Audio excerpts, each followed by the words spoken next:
Hi, so my name is Ray. I am a nursing student from Grand Canyon University, and today I just wanted to provide a little bit of education on the heart defect that your child was just diagnosed with. So the heart defect we're going to look at is called tetralogy of Fallot. So basically with this defect, there are 4 issues that are going on with the heart. So the first one that we have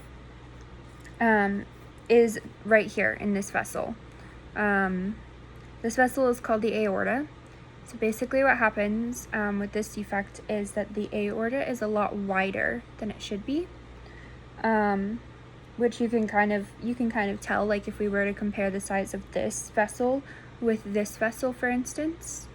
It's kind of hard to see.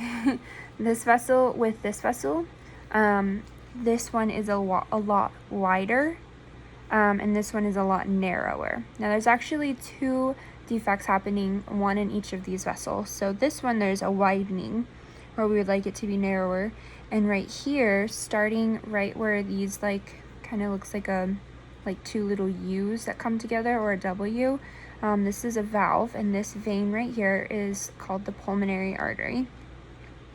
So this vein is narrower than we would like it to be. So it prevents blood from properly flowing through there because it's a lot smaller of a space. The other defect that you see in a patient with tetralogy of Fallot is right here in this area where this little arrow is pointing to. Right here is a VSD, or a ventricular septal defect, which basically means that this open space right here and this open space, these are 2 separate ventricles. But in somebody who has this heart defect, there is an opening in between the 2 ventricles where there shouldn't be, which means that the blood between these 2 ventricles is mixing together when it shouldn't be, because one side of the blood has oxygen in it, and the other side of the ventricle doesn't have oxygen in it yet. So we don't want those 2 mixing together, and it also creates a flow problem. So it's hard for the blood to be able to go through the specific vessels that it's supposed to be going through. And then with this defect, we commonly see what's happening right here, which is basically just a widening or an enlargement of the ventricular muscles. So if you look over here, you can see how this is a lot smaller, like this little bubbled portion that kind of looks like a W around the whole bottom of the heart. Well, this side of it is more of a normal size of a ventricular wall. This side of it is a lot bigger, and you can kind of tell there's even some waves in there and stuff, because basically that portion of the heart is enlarged because it's having to work so hard. So with this specific heart defect, we have this thing called blue baby syndrome, which is kind of what I have written up here. So babies or children with this specific defect have what's called a TET spell.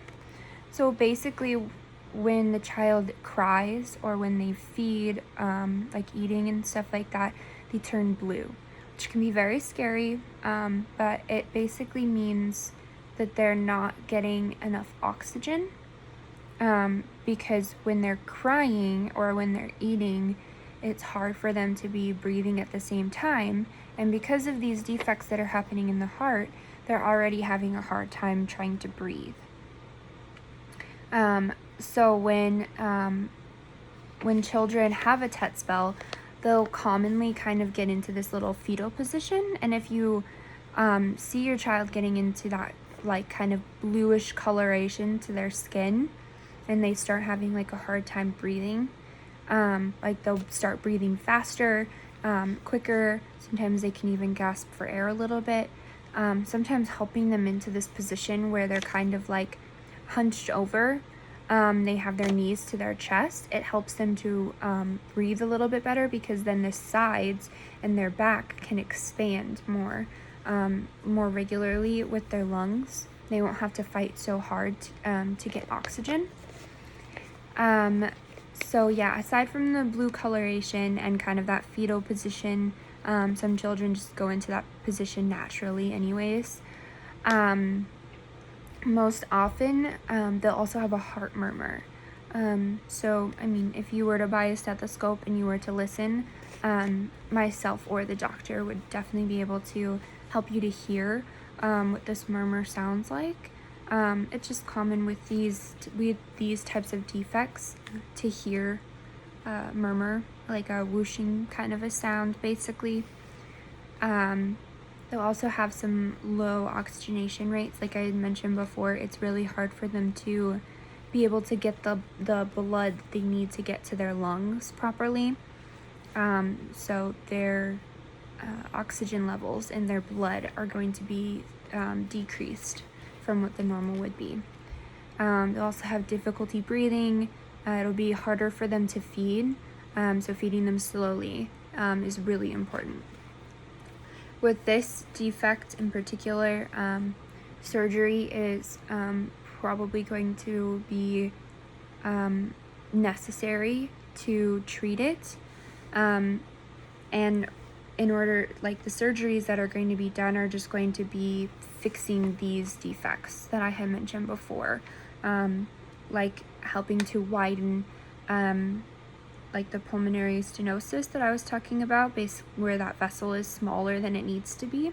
We can go in there and we can surgically widen it so that more blood is making its way to the lungs, which will help your child breathe better, and it'll help get the necessary blood flowing to the lungs that's bringing nutrients and stuff like that to their lungs also.